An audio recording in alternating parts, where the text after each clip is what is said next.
Protecting parental rights. Why sole custody shouldn't be the default response. A single mistake shouldn't cost a parent his or her relationship with his or her child. Yet too often, family courts award sole custody based on isolated incidents or aberrant behavior that doesn't truly reflect the parent's behavior or character and that doesn't threaten a child's welfare. Sole custody awards made on speculative grounds and or in haste are essentially and effectively a partial termination of parental rights. Worse, they are essentially a partial termination of the children's rights to the care, companionship, and love of that parent as well.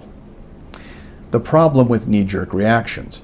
When judges make hasty, sole, or even primary custody decisions based on scanty, equivocal, and or speculative concerns, they're essentially terminating parental rights and the child's right to maintain a relationship with both parents to the fullest extent reasonably possible.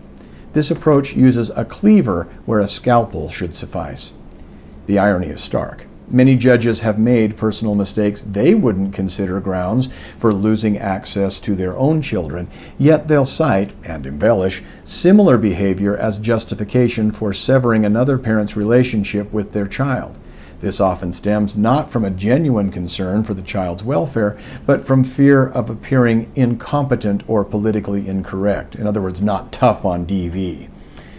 Greater custodial rights for protections exist for parental rights termination cases. Utah provides stronger safeguards for parental rights in termination proceedings than in divorce custody disputes. This creates a troubling inconsistency. Utah Code Section 80-4-104 recognizes and establishes crucial principles in TPR cases, termination of parental rights, that should guide all custody decisions. Fundamental rights. Parents possess a fundamental liberty interest in caring for their children under both state and federal constitutions. Family separation should occur only for compelling reasons. Heightened protection. Government interference with parental rights requires substantial evidence and heightened constitutional protection. Imperfection isn't disqualifying. A parent's fundamental rights don't disappear simply because they fail to be a model parent. A substantive best interest standard. Children benefit from being raised by their natural parents, and family integrity deserves constitutional protection. The TPR statute emphasizes several key and critical principles courts should follow in child custody and parent time disputes. Least restrictive means. Government intervention should use the minimum necessary approach to address legitimate concerns, the scalpel, not the cleaver. Presumption of adverse custodial interests. Courts shouldn't assume parents and children are adversaries when it comes to child custody. It need not be presumed to be a zero-sum or near zero-sum game just because a couple is divorcing. The best parent can be, and usually is, both parents.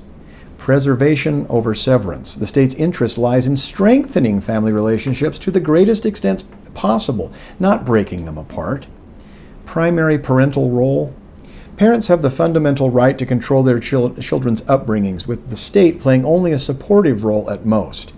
A better approach. Rather than rushing to sole custody arrangements, courts should, 1, focus on actual harm to the child, not speculative and or exaggerated fears.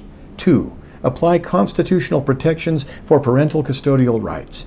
3, consider less restrictive alternatives that preserve the parent-child relationship with both parents as much as reasonably possible. Expediency should be the least of the court's concerns. 4, remember that children benefit from relationships with both parents as much as reasonably possible. The test cannot be how little time can the kids have with this parent before it's a problem. Courts must do a much better, much more thoughtful balancing of legitimate child welfare concerns with the fundamental rights of both parents and children to maintain their family bonds. When we protect and foster parental rights appropriately, we ultimately foster and protect the best interest of the children.